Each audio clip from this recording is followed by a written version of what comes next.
E eu começo, assim, reforçando a minha gratidão a você pela sua disposição em contribuir conosco nesse projeto. Esse é um projeto, como eu te falei, que a gente construiu numa perspectiva de solidariedade.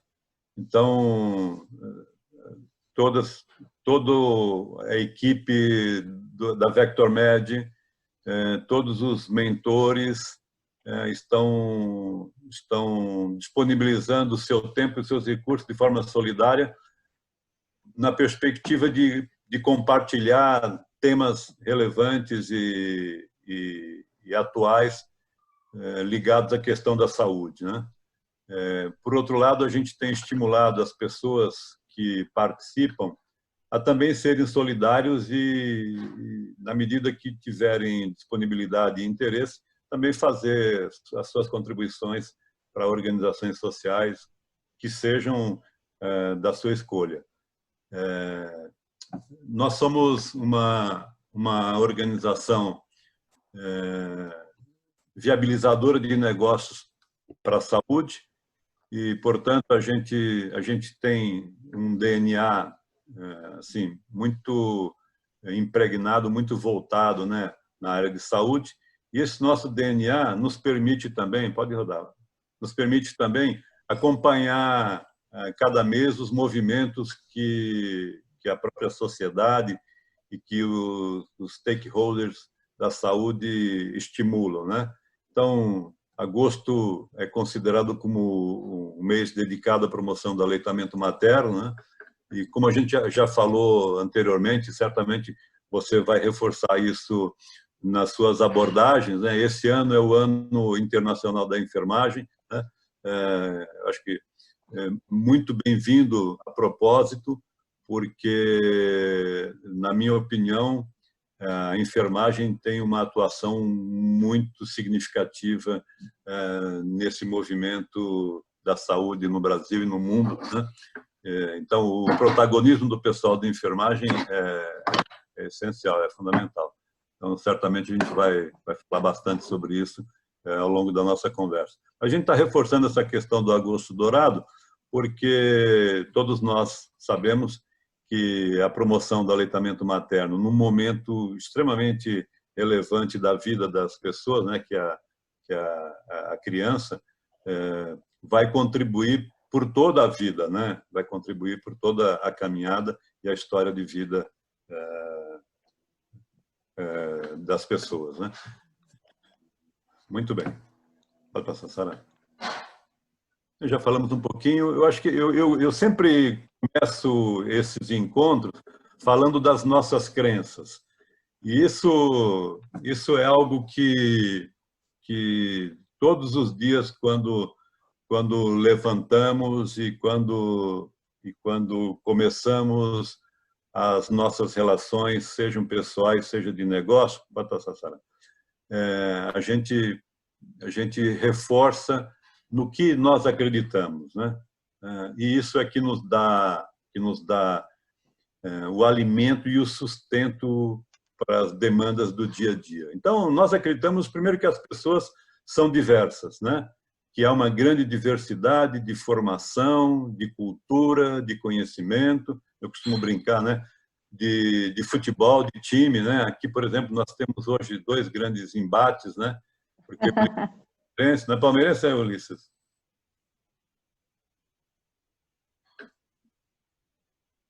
E hoje tem Palmeiras e Corinthians aqui em São Paulo no final do Campeonato Paulista, né? Mas, enfim, pois é. toda essa nossa diversidade, ela tem uma importância extraordinária e ela tem um valor extraordinário na medida em que a gente tem a capacidade de trabalhar de forma colaborativa, né? Então, integrar a nossa diversidade e trabalhar isso de forma colaborativa e usando o nosso conhecimento, o nosso mindset, a nossa história, a nossa cultura, né? direcionada, com expectativas claras, com metas, com objetivos, né? A gente é capaz de transformar o mundo, né? Então, a nossa crença é de que cada um de nós é capaz de transformar o mundo a partir do trabalho colaborativo, a partir do uso intensivo dos recursos que estão à nossa disposição, a partir das nossas atitudes, né? As nossas atitudes é que nos levam para o bem ou para o mal, né? Então, usar a nossa capacidade de trabalhar de maneira colaborativa, usar nosso mindset, a nossa mente, né? Com atitudes positivas e construtivas, nos faz ser transformadores do mundo. E como é que a gente faz isso bem, né? Acho que a gente faz bem com simplicidade, com austeridade, a gente faz isso bem na medida em que a gente consegue trabalhar de maneira colaborativa, a gente faz isso bem na medida em que a gente tenha claramente metas, objetivos claros a serem alcançados, use a tecnologia e as redes sociais de forma inteligente e tenha atitude transformadora, atitude construtiva, atitude de pessoas, de gente que quer transformar o mundo. É nisso que a gente acredita e é nisso que a gente, todos os dias, ao levantar, a gente se prepara, nós nos preparamos para agir, para ter atitude dentro dessa perspectiva.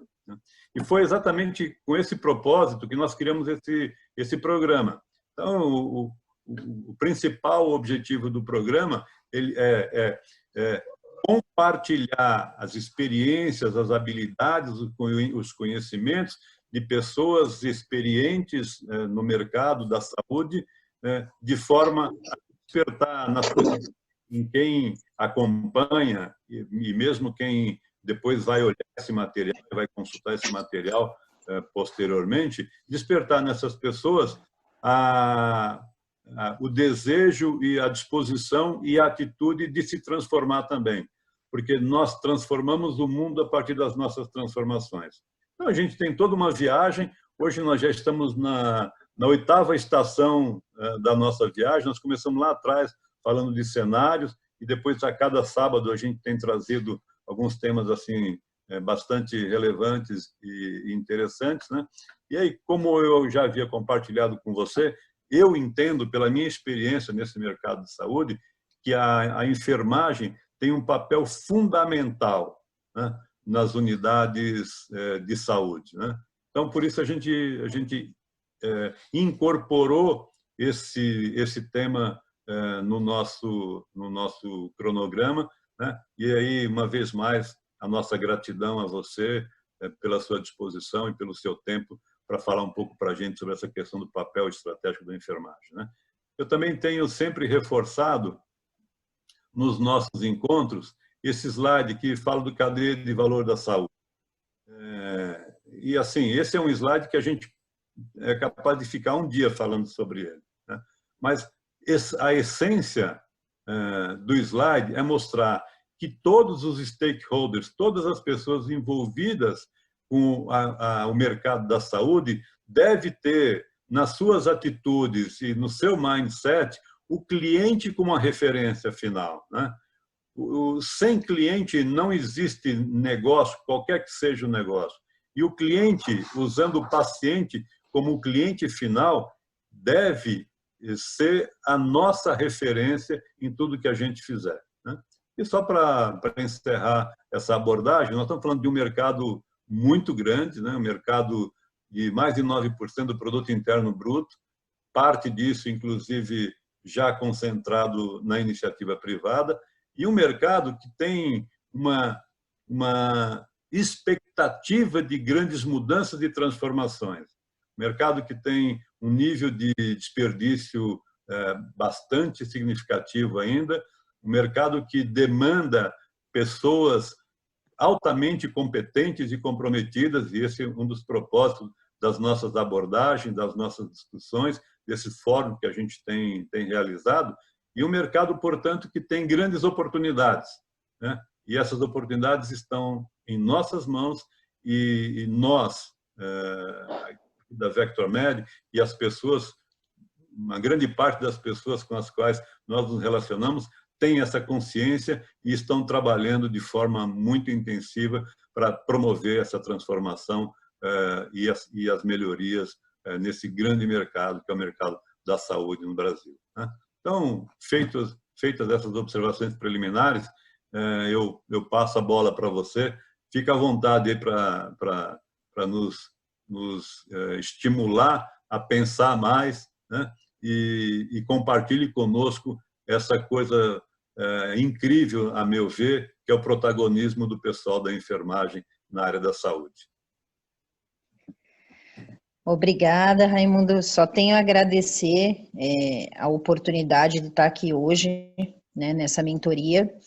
Essa ação ela é importantíssima dentro do nosso segmento. São ações como essa que faz a gente parar um pouco o dia a dia que a gente tem dentro das instituições, que a gente sabe que o setor de saúde ele é um segmento complexo, ele é um dos mais complexos, porque a gente lida com diversas variáveis, a gente não é como uma indústria, por exemplo, que você tem uma linha de produção e consegue desenhar processos mais fixos. E aí, atitudes como essa, da gente parar num sábado para poder discutir e trazer crescimento e evolução, realmente é de grande valia. Então, eu é que agradeço aí a oportunidade que você me dá de eu poder expor um pouco da minha experiência e do meu conhecimento e dizer para vocês que pode contar comigo dentro desse tipo de ação. Nós estamos aqui realmente para trabalhar em prol do nosso segmento. Eu acho que profissional de saúde tem no DNA, né? Como se nós fôssemos comprometidos 24 horas por dia, 7 dias por semana com essa missão de trabalhar na área da saúde. Então, eu que agradeço. Muito obrigada. Eu trouxe aqui alguns slides. Vou falar rapidamente da minha trajetória profissional, né? Quem é a Fabiana dentro de todo esse sistema complexo? Eu acho que muito mais que um currículo, depois de aí 23, 24 anos dentro do segmento de saúde, a gente constrói sim alguns títulos. Eu acho que isso faz parte da nossa trajetória. A primeira vez que eu pisei dentro de um hospital, eu tinha 14 anos de idade. Eu entrei por um projeto aqui na cidade de São Paulo, projeto esse que nem existe mais, de uma escola federal, onde ela capitaneava adolescentes para fazer um curso de técnico de enfermagem. Esse curso ele está muito vinculado à maioridade, né? Você precisa ter pelo menos 18 anos para pisar num hospital. E naquele momento eu tinha uma paixão já desde a infância por essa questão da área da saúde, e eu acabei indo fazer esse curso, e quando eu me vi aos 15 anos de idade, eu estava dentro do HC, numa unidade de internação do 6º andar, eu estava no Hospital das Clínicas, né, o maior hospital aí da América Latina, a quem eu tenho muito apreço, muito amor, mas com 15 anos de idade. Então, esse foi um projeto que marcou muito a minha vida profissional. Eu acho que parte do que eu sou até hoje, eu trago dessa essência lá de trás. E eu fiquei 4 anos dentro do Hospital das Clínicas. Fiquei dos 14 anos aos 18 anos de idade. Então, meio período do dia a gente estudava o ensino médio, que todo adolescente aí estuda hoje em dia, e ficava praticamente 6 horas dentro do Hospital das Clínicas. Chegava lá por volta de 6h30 da manhã, ia sair só meio-dia, aprendendo a lidar com a questão da vida, né? Aprendendo a lidar com o ser humano. Então, eu digo que esse é o meu DNA, porque foi ali que eu me formei para encarar todas as outras coisas, faculdade, pós-graduação. Então, muito mais que um currículo, eu acho que hoje a minha trajetória é querer saber, né, querer lidar com essa questão do ser humano. A gente precisa gostar de gente para estar na enfermagem. Eu preciso, como profissional, uma das coisas que eu mais prezo é a questão da equidade, é poder oferecer os recursos que eu tenho em mãos de forma igual para todos os pacientes, mas dentro da necessidade de cada um. A gente sabe que equidade na área da saúde não é você repartir um bolo em fatias iguais, mas é você saber dar a fatia certa para cada paciente, para cada necessidade individual que cada ser humano tem. Então, eu coloco isso como um pilar muito importante na minha trajetória profissional. Eu gosto de fazer parte. né? Gosto de fazer parte dos problemas, de conflitos, das vitórias. Então, minimamente um profissional de saúde, ele precisa gostar de estar, de fazer parte daquilo. E quem gosta de fazer parte, gosta de transformação. Eu sempre falo que eu sou uma pessoa uma profissional que eu nunca estou satisfeita, né? Mas não é uma questão de mau humor, é uma questão de estar sempre em busca da melhoria contínua. No momento que a gente atinge um objetivo, eu já estou ali pensando em outro e eu sou fascinada por essa questão da transformação.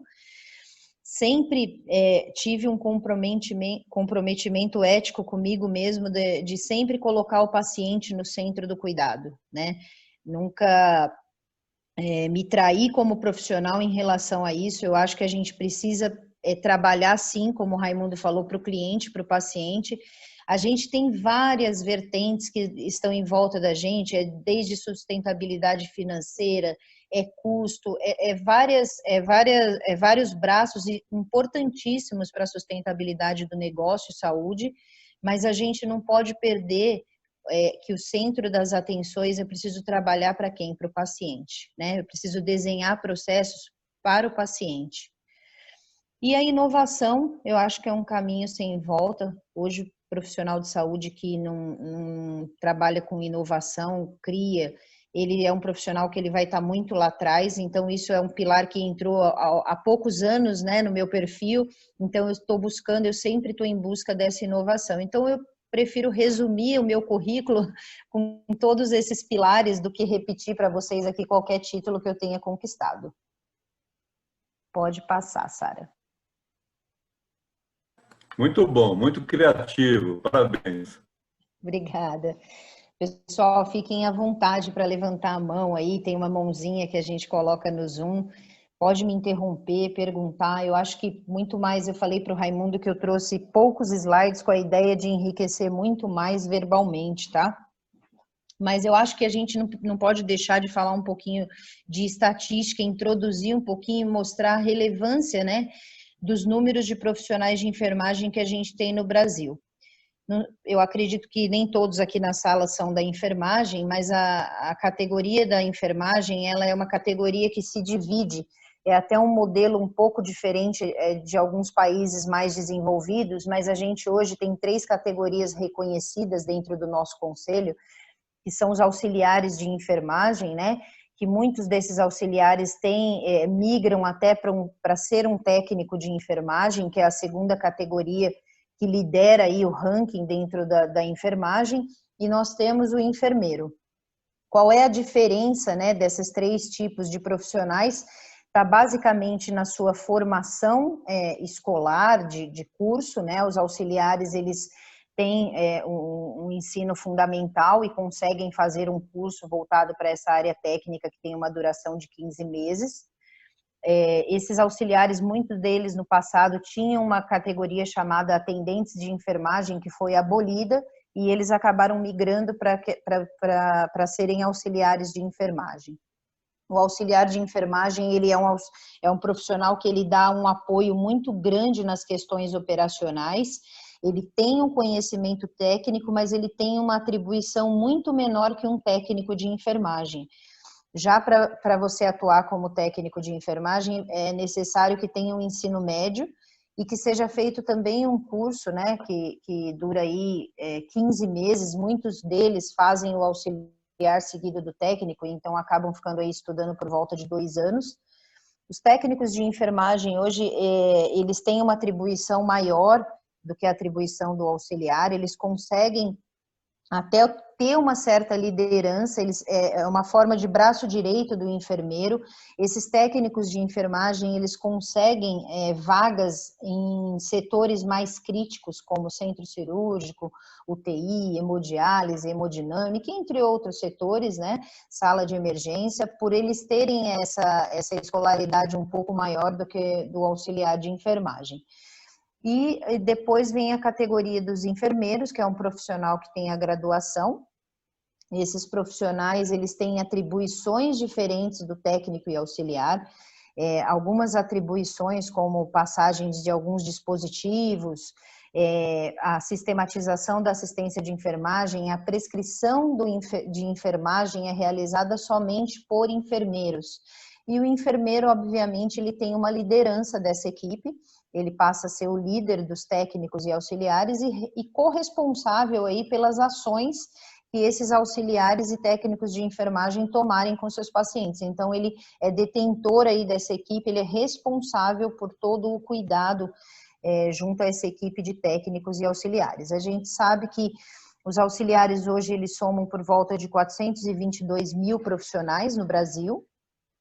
Existem aí algum tipo de projeto já tentando também abolir os auxiliares para o futuro e que fique só a categoria de técnico, mas o Conselho ainda não se posicionou em relação a isso.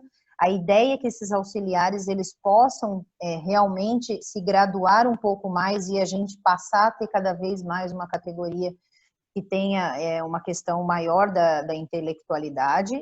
Isso é um projeto que tramita já há alguns anos. Os técnicos de enfermagem, eles são a grande massa, a gente tem mais de 1.300.000 aí técnicos de enfermagem no Brasil.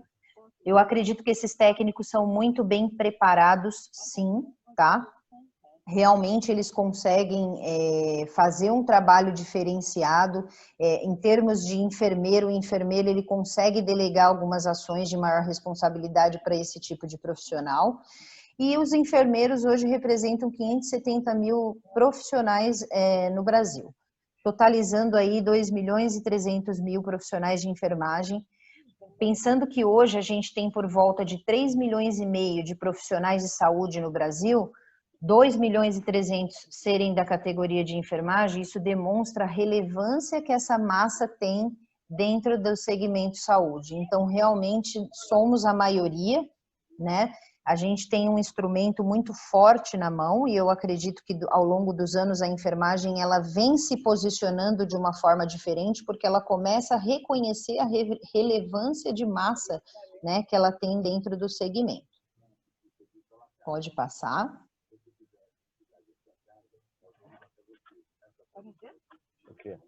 E para trazer rapidamente aqui a origem, né, dessa questão da palavra enfermagem, a enfermagem ela quer dizer o ato de tratar os enfermos, né? Então vem uma palavra derivada lá do latim de enfermus, ou seja, de paciente doente, de alguém que está doente, fraco, né? E aí a enfermagem ela nasceu com essa ideia de cuidar de pessoas doentes, cuidar da doença. Pode passar? E eu queria trazer um pouco da história. Eu acho que hoje trazer a questão histórica da enfermagem, ela faz a diferença, né? A história da enfermagem é muito diferente, por exemplo, da história que a medicina, da trajetória que a medicina teve. Então, primeiro que a questão de cuidar, né, de dar assistência ao ser humano, ela já é inerente, ela já é instintiva do ser humano. Uma mãe, quando tem um bebê lá, a primeira coisa que ela faz é acalentar o seu próprio filho. Então, faz parte do ser humano cuidar do outro. Só que, até então, quando a gente fala, até antes de 1800, a gente não tinha uma formalização, nós não tínhamos uma profissão que cuidasse. O cuidado ele estava voltado a curandeiros, estava voltado à prática de alguém dentro de uma comunidade que ajudasse mais, que tivesse esse altruísmo de ajudar uma comunidade. E muitas vezes você tinha ações empíricas, não baseadas em evidência do cuidado. Até aparecer a questão de doenças, né? Porque você cuidar do outro numa condição normal, ela não tem a mesma conotação de quando você entra nas questões de doenças, de diagnósticos. E é aí que a gente precisa trazer o olhar da enfermagem e da profissionalização. Não é somente cuidar de outro ser humano. Você cuida de outro ser humano que está doente, que está com as suas necessidades básicas extremamente fragilizadas. Então, quando a gente entra por volta de 1820, nasceu a Florence Nightingale, né? Que é uma das percursoras que a gente tem muito respeito dentro da história da enfermagem. Ela nasceu lá na Itália e diferente das curandeiras, diferente das pessoas que cuidavam dos outros, a Florence ela vinha de uma família de milionários. O pai dela era um milionário da cidade e ela teve a oportunidade de estudar. coisa que na época a mulher, né, a mulher no caso, ela não ia para a escola. E a Florence, ela estudou num colégio em Londres, no King Colleges, e ela conseguiu ter isso à frente das outras mulheres, ela tinha estudo. E aí ela iniciou o seu aprendizado por volta de 1854, ela foi viajar junto com os pais dela para o Egito, viajou, viu algumas questões de cuidado de hospitais e se interessou, né? Teve aquele chamado em relação a cuidar. Quando ela relata isso para os pais e para a família dela, ela realmente é banida de dentro da família, porque não tinha nenhum status na época você cuidar dos pobres ou fazer esse cuidado aos doentes. E ela se aparta da família e realmente vai se dedicar a essa questão de cuidar do ser humano. Vai para um hospital militar em Londres e atendia feridos ali daquela guerra dos feridos anglo-franceses, da Guerra da Crimeia. Só que pelo fato dela ter essa história da educação e ter o estudo, eu traduzo que Florence foi uma grande gestora. Ela implementou indicadores de qualidade lá em 1850. Então, ela conseguiu baixar a taxa de mortalidade nessas enfermarias que tinham lá na Guerra da Crimeia. Ela entrou com a Meta 5, eu gosto sempre de falar isso, ela implementou a higienização das mãos naquela época, e tem o Museu da Florence em Londres que mostra lá as anotações gerenciais dela. Então, realmente era uma mulher que veio à frente do seu tempo, e ela foi reconhecida, teve uma nota em Londres, em 1858, no jornal Times, dizendo que ela era a dama da lâmpada, né? Ela batizou a lâmpada como símbolo da enfermagem, porque ela saía à noite durante a guerra procurando feridos, e aí ficou esse símbolo para a enfermagem por conta da Florence Nightingale. Ela recebe um prêmio da Cruz Vermelha Real, da Rainha Vitória, em 1883. Ela é reconhecida realmente como uma mulher que batiza e formaliza essa profissão. Mas para ela transformar cuidado em enfermagem, ela criou a primeira escola de enfermagem em 1860, lá em Londres. Essa escola existe até hoje, e ela formou as primeiras 33 enfermeiras. A partir daí, a gente passa a ser reconhecida como uma profissão, né? Ela escolheu 33 mulheres a dedo, inclusive na época tinha alguns critérios para entrar nessa escola, e saem as primeiras profissionais de enfermagem. E aí sim a gente começa a ter uma profissionalização. Em paralelo, a Florence, na verdade, morre aos 90 anos de idade, mas em paralelo a gente tem uma outra heroína aqui no Brasil. Vou pedir para a Sara passar mais um slide. A Ana Nery, acho que muitos de vocês já ouviram falar, ela nasceu na Bahia em 1814, 6 anos antes da Florence, né? E aí ela casou-se aos 23 anos com um militar e ficou viúva aos 29 anos. Ele acaba morrendo, o marido dela, ela ficou com 3 filhos. E esses 3 filhos, 2 se tornaram médico e um comandante da Marinha, como pai, né? O marido dela era um comandante da Marinha. E eles são chamados para ir para a guerra da Tríplice Aliança, uma guerra que houve Paraguai, Uruguai e Argentina. E quando ela vê que os filhos, né, vai para essa guerra e ela já havia perdido o marido, ela escreve uma carta para o presidente do Paraguai e pede para ele que se ela pode prestar serviços humanitários como enfermeira. E ele aceita isso e ela vai para a guerra junto com os filhos. E lá ela faz um trabalho muito semelhante da Florence Nightingale. Ela estabelece indicadores de qualidade, de cuidado, ela diminui mortalidade dentro dessa guerra, assim, impressionante, né? E ela volta para o Brasil depois, em 1870, e ela é reconhecida por Dom Pedro como uma das mulheres que mais tem um trabalho humanitário dentro da área da enfermagem, e ele concede a Ana Nery uma pensão vitalícia. Com isso, né, em 1923, também no Brasil, é fundada a primeira escola de enfermagem Ana Nery. Então, a gente tem um pouquinho depois da história da Florence Nightingale lá em Londres, a gente tem no Brasil a primeira escola de enfermagem em 1923, fundada aí por essa questão da Ana Nery. E Carlos Chagas coloca o nome dela, ela já é falecida nessa época, mas é reconhecida como uma mulher. Tá nos braços dela aí, simbolicamente, vocês veem na figura um ferido, era o próprio filho dela, ela perdeu um filho, desses 3 filhos ela perde um deles na guerra, e aí o Juscelino Kubitschek, ele decreta o dia do enfermeiro em 20 de maio, que é o dia do falecimento de Ana Nery. Por isso que a gente tem aí o dia da enfermagem, né, no dia 20 de maio, em homenagem a essa grande guerreira. O que eu quero mostrar para vocês, né, não é só trazer história, é o quanto a nossa profissionalização é recente, né? Se a gente pega aí as histórias, por exemplo, como a trajetória da medicina, que você tem medicina baseada em evidência lá na época de Hipócrates e tudo mais, a gente tem ainda uma história recente. Eu tenho certeza que essa história ela acontecia antes de Florence, antes de Ana Nery, mas não tinha essa profissionalização. O que acontece nos tempos de hoje é que a nossa enfermagem ela está longe de ser a enfermagem, a arte de cuidar, como muitos definem. A gente não é a arte de cuidar. Hoje a enfermagem ela é totalmente baseada em evidência.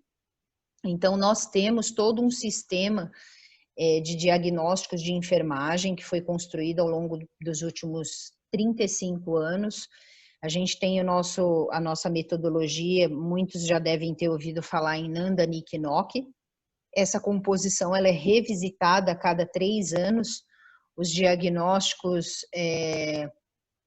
eles são muitas vezes renovados nessas revisões, e o enfermeiro hoje, para cuidar, né, para cuidar do paciente, ele precisa se apoiar na metodologia de diagnósticos de enfermagem. Não tem como você prescrever um cuidado de enfermagem se você não se basear na nossa lista de diagnósticos, que, fazendo um comparativo ao modelo biomédico, é o CID do médico. Então, hoje o enfermeiro, ele não precisa se galgar num modelo biomédico para ele ser um bom profissional. Ele precisa conhecer diagnósticos de enfermagem, ele precisa examinar o paciente dentro do exame físico, como o médico faz, mas ele se apoia nesses diagnósticos. Qual é a diferença? É que o médico faz o diagnóstico de doenças, e faz muito bem isso, e trata doenças, e o enfermeiro ele não tem que ter um olhar para diagnósticos de doença. O enfermeiro ele precisa diagnosticar quais são as necessidades humanas afetadas. Então, para cada necessidade humana afetada, o enfermeiro ele precisa encontrar um diagnóstico, um CID médico, que transcreva isso para o prontuário, e dali vai sair o tratamento de enfermagem, que a gente traduz numa prescrição de enfermagem que os técnicos e auxiliares vão seguir, vão cuidar dos pacientes. Então, o nosso olhar é um pouco mais holístico, talvez, do que o modelo biomédico. Por exemplo, nesses diagnósticos de enfermagem, a gente olha toda a questão física do paciente, assim como no modelo biomédico é olhado. Mas enfermeiro, ele também tem diagnóstico de enfermagem para questões espirituais do paciente, por exemplo, questões emocionais.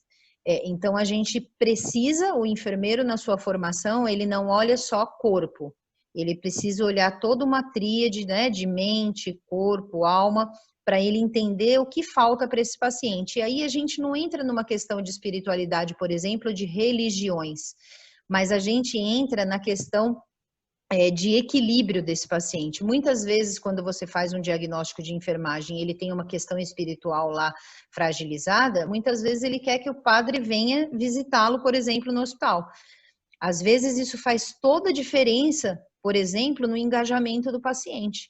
Muitas vezes você depende que ele tenha adesão ao tratamento, mas você não olha, às vezes, uma necessidade dele afetada, que é a questão da fé, por exemplo, que é um dos diagnósticos que a gente tem dentro de Nanda. Tá? Então, Nanda, você designa esses diagnósticos de enfermagem baseados em evidência, em exame físico e tudo mais. NOC são as intervenções que vão gerar aquela prescrição que eu contei para vocês. E NIC é os resultados. O enfermeiro precisa, depois que ele implementa essa prescrição de enfermagem, ele precisa monitorar o quanto isso deu resultado lá no paciente, então ele vai lá e pratica a metodologia de NIC. Então, hoje a gente tem Nanda, NIC e NOC. Eu trouxe esse slide com a intenção de mostrar o quanto a categoria evoluiu. Para se chegar até aqui, são mais de 3.000 diagnósticos, não foi fácil. Essas revisões, elas aconteceram ao longo dos anos, foram construídas por enfermeiros e enfermeiras de nome mesmo, que se uniram aí a nível mundial, não é um trabalho do Brasil, mas que discutiram quais eram as composições que a gente precisava ter dentro de uma metodologia para dizer assim, olha, enfermagem não é a arte de cuidar. Enfermagem é uma ciência baseada em evidências, ok? E o profissional enfermeiro, ele iria se perder no meio do caminho se a gente não tivesse isso. Ele iria adotar sempre um modelo biomédico, né? Ele iria tentar sempre olhar só para doenças, e esse é um papel do médico, né? É um papel do médico de tratar cirurgicamente ou clinicamente uma determinada doença. O papel do enfermeiro é outro. Então, eu acho que esse foi um grande marco. Hoje, qualquer graduando que vá fazer enfermagem na faculdade, ele aprende Nanda Nikinock, ele aprende a examinar um paciente e ele precisa andar com esse livro embaixo do braço, ele precisa saber manusear esse livro e achar os diagnósticos que são pertinentes. Ok? Pode passar mais um slide. E onde que o enfermeiro está inserido hoje? Eu acho que numa cadeia completa, né? Enfermagem, ela está presente no hospital 24 horas por dia, 7 dias por semana. A gente sabe que quem cuida de um paciente é a equipe multiprofissional, não é só o profissional enfermeiro, a equipe ela é importantíssima, mas se nós fôssemos destacar hoje qual é o profissional que é detentor de todas essas ações, quem é que cobra, quem é que monitora, quem é que vai lá e vê que tem uma falha, quem é que preventivamente, quem acolhe o paciente, às vezes, num problema que ele tem numa outra área, é a enfermagem.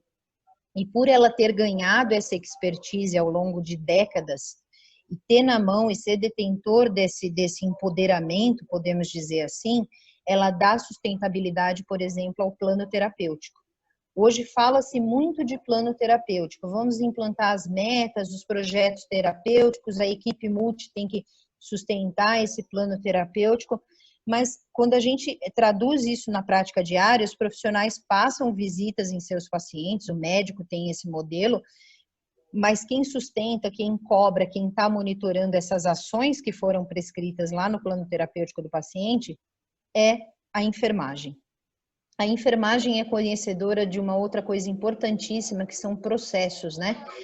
A instituição, ela não é feita só de processos assistenciais. Nós temos processos operacionais de cadeia primária, nós temos vários tipos de processo e o enfermeiro hoje, ele precisa, ao mesmo tempo que ele examina um paciente, ele precisa ver que a luz, a lâmpada está queimada, ele precisa chamar a manutenção porque teve um vazamento lá no quarto do paciente. Ele conhece esses processos, ele liga na recepção, ele conhece o processo de internação, ele chama o serviço social porque ele conseguiu detectar que aquele é um problema social, ele chama psicólogo porque ele sabe que é um problema psicológico. Então, ele acaba sendo detentor dessa cadeia de processos. Hoje, o profissional enfermeiro, ele tem colocações dentro do mercado de trabalho que não é só na assistência. Eu já vi hospitais contratar enfermeiro para, por exemplo, liderar atendimento, recepção, né? E por que essas conquistas aconteceram ao longo do tempo? Porque ele passou a ser detentor mesmo de conhecimento de todos esses processos. A enfermagem, ela traz sustentabilidade da cadeia de valor do negócio. Uma empresa, como eu falei para vocês lá no início da aula, ela é feita de sustentabilidade, por exemplo, financeira, ela tem objetivos e meta, ela tem o seu planejamento estratégico. Uma instituição que não tem uma enfermagem valorizada ou empoderada, perde muito dentro da sua cadeia de valor, né? Vocês estão me ouvindo, pessoal? Então, né? Que entrou uma ligação aqui, peço desculpas. Então, a alta liderança, né, os CEOs, presidentes, diretoria, elas precisam dar para a enfermagem um empoderamento, logicamente, ali dentro do que lhe cabe, mas essa enfermagem, ela precisa ter força frente às outras categorias, frente às ações, o que ela pode fazer ali na ponta, em termos de acolhimento, em termos de direcionamento e tudo mais. para que o negócio tenha a sustentabilidade do que ele preza como cadeia de valor. Vou dar um exemplo muito típico para vocês de um centro cirúrgico. Centro cirúrgico é um sistema complexo dentro de um hospital. Ele tem o médico como cliente, assim como você tem o paciente ali como cliente. É um setor que ele requer a questão da tecnologia, é muito importante. Ele tem complexidade, ele tem a questão de custo, ele gera receita para dentro do hospital também. Dentro de centro cirúrgico tem cadeias críticas como controle de infecção. Se você não tem um centro cirúrgico que tem os seus processos seguros, você pode ter um grande problema. E hoje você pega essa cadeia complexa chamada centro cirúrgico, o profissional mais preparado para manejar todas as frentes tecnológica, cliente interno, cliente externo, controle de infecção, rastreabilidade, todos aqueles processos que tem dentro do centro cirúrgico é o profissional enfermeiro. Então, mostrar como isso está ligado totalmente à sustentabilidade da cadeia de valor daquela instituição. Enfermeiro, ele traz qualidade, uma enfermagem que bem treinada, uma enfermagem com profissionais bem remunerados e que tem o empoderamento, você vai ter uma assistência segura e de qualidade. Enfermagem faz muito bem uma coisa chamada acolhimento. A gente tem na nossa formação essa questão do altruísmo. A enfermagem, além de fazer todas as ações que eu mostrei para vocês até agora, ela é aquela que abraça, ela é aquela que pega na mão, é aquela que vai se igualar a uma família e vai sofrer junto. Está dentro do perfil, está dentro do escopo da nossa profissão, né? Me parece mais um sacerdócio, eu sempre brinco com isso, mas faz parte. É profissional, a gente tem que encarar isso como uma etapa profissional, mas também a enfermagem ela faz com muita excelência essa questão do acolhimento, então se ela se sente valorizada dentro da instituição, ela devolve isso para o paciente, ela devolve esse amor para a família, isso eu não tenho dúvida. E, obviamente, eu preciso falar de custos, né? A enfermagem ela pode evitar desperdícios, ela consegue fazer os processos que são desenhados pela instituição. Eu sempre falo assim que a enfermagem ela consegue se reinventar. Muitas instituições têm frentes de custo que é difícil cuidar muitas vezes com pouco que se tem, mas a enfermagem ela consegue se adequar a isso com muita facilidade. Eu trabalhei muitos anos, por exemplo, em centro cirúrgico e às vezes se não tinha uma pinça, o cirurgião ele conseguia fazer ele conseguia parar o ato cirúrgico para questionar e requerer aquilo que era o direito dele, uma pinça que ele precisa. A enfermagem ela é diferente nesse aspecto, né? E aí não é comparando ou criticando, não, mas o que eu quero dizer é assim, o que é entregue na mão dela, ela faz de um limão uma limonada e ela cuida. Ela entrega o valor à beira-leito. Então, ela anda como a banda tem que tocar. Da maneira que a alta liderança desenha aquele processo, ela vai se adequando. É uma categoria que tem muita flexibilidade em relação a isso. Pode passar.